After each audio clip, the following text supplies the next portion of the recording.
instead of being angry at your body for not being the way it once was or what Right. you want it to be, you said, thank you, you're Yep. doing well. Thank you for working so hard. You Hmm. started appreciating your body Yes, instead of beating yourself up. exactly right.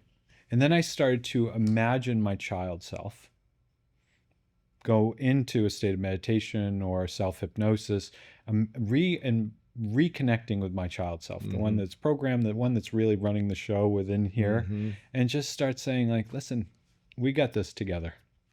We Yes. got this together. You're good enough. You're lovely. You're beautiful. Like, listen, you're a good guy, right? Realizing and allowing my child self to know that, like, okay, this illusion that you've done things wrong is not true.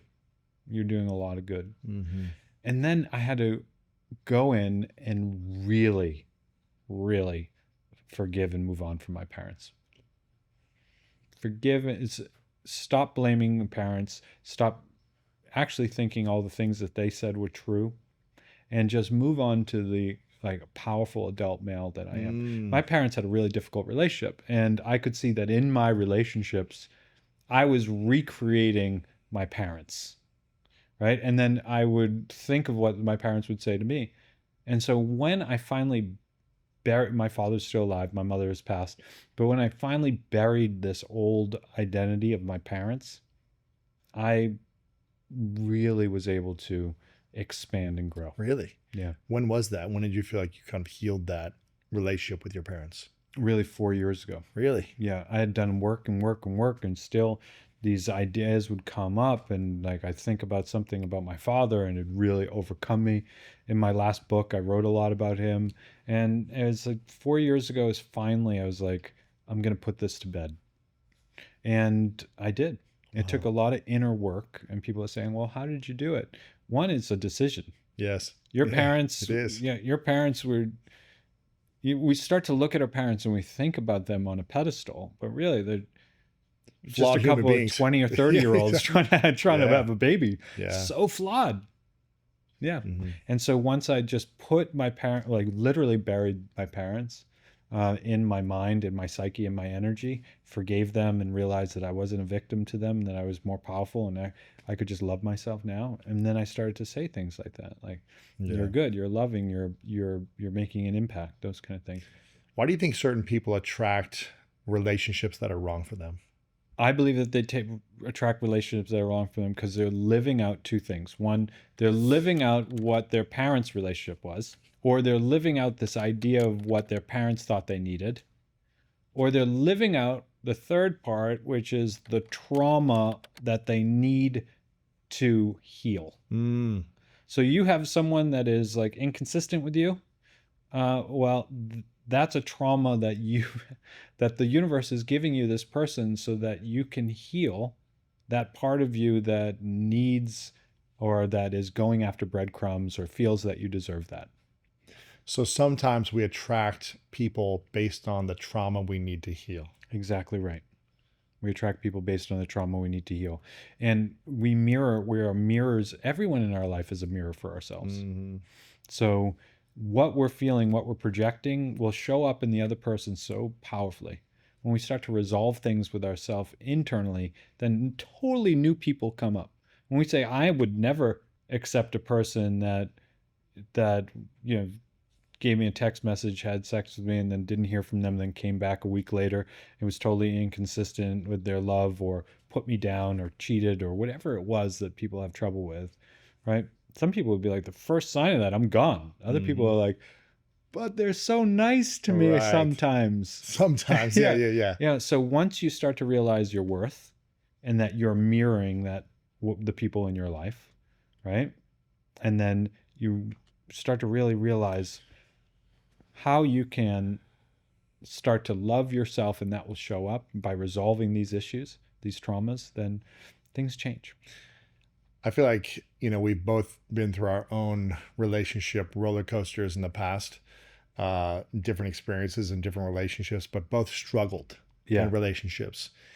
And it wasn't until I started to heal, in the last 5 years ago, really start healing my intimacy wound. Then pretty quickly I attracted Martha, who's now my wife, where it feels completely different than every other relationship I've been in. Yeah.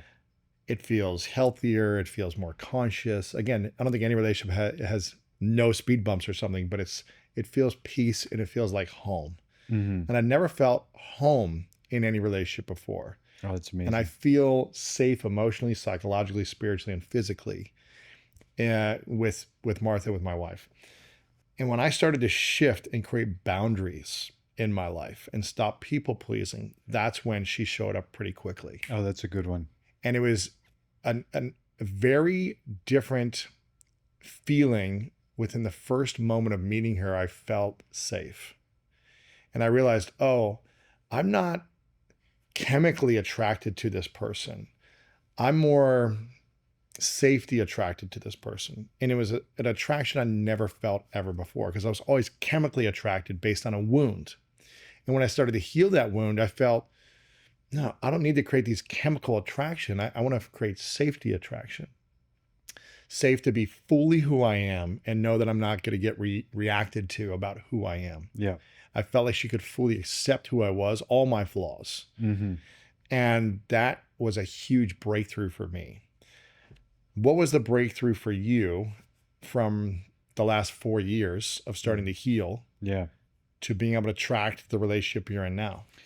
One is accepting that the last relationship I had that was a defining relationship for me, it wasn't bad at all. It was so difficult and heartbreaking and heart-wrenching and all the things that you like got me. But it was the catalyst for what I am today, who I am, what I'm doing, and who I'm with. What was the greatest lesson the previous challenging relationship taught you about yourself or love now? What I thought I deserved was the biggest lesson. What did you think you deserved in relationship then? I thought that I needed to prove myself to Chase, that I needed someone that didn't quite accept me. Really? Yeah. Why did you think that? I think that we all start to think these things based on, you know, the last person I dated was like a perfect archetype for my father, right? There was all the feelings that came up from my childhood with my father, and then I would try to please and do all those things, and then like a child, I would misbehave myself.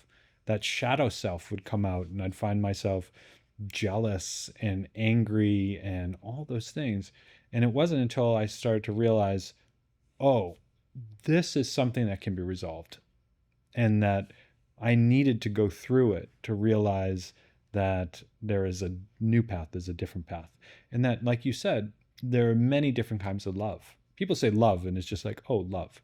There's this romantic chemical love, which is not sustainable in my mind. well, it's fun. It's like Fun. a good time. It's like a really though, fun yeah. drug, which is not sustainable. And then there is this there's this platonic love that you have for your friends.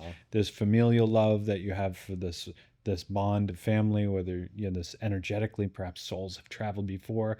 And then there's this kind of soul connection, this loving kindness that is greater, which you're experiencing, and that I believe I'm experiencing. And it is this kind of sense of acceptance and wholeness that is more peaceful.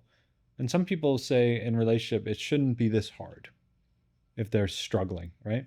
And it should be. That relationship is meant to be hard so that you can learn something else.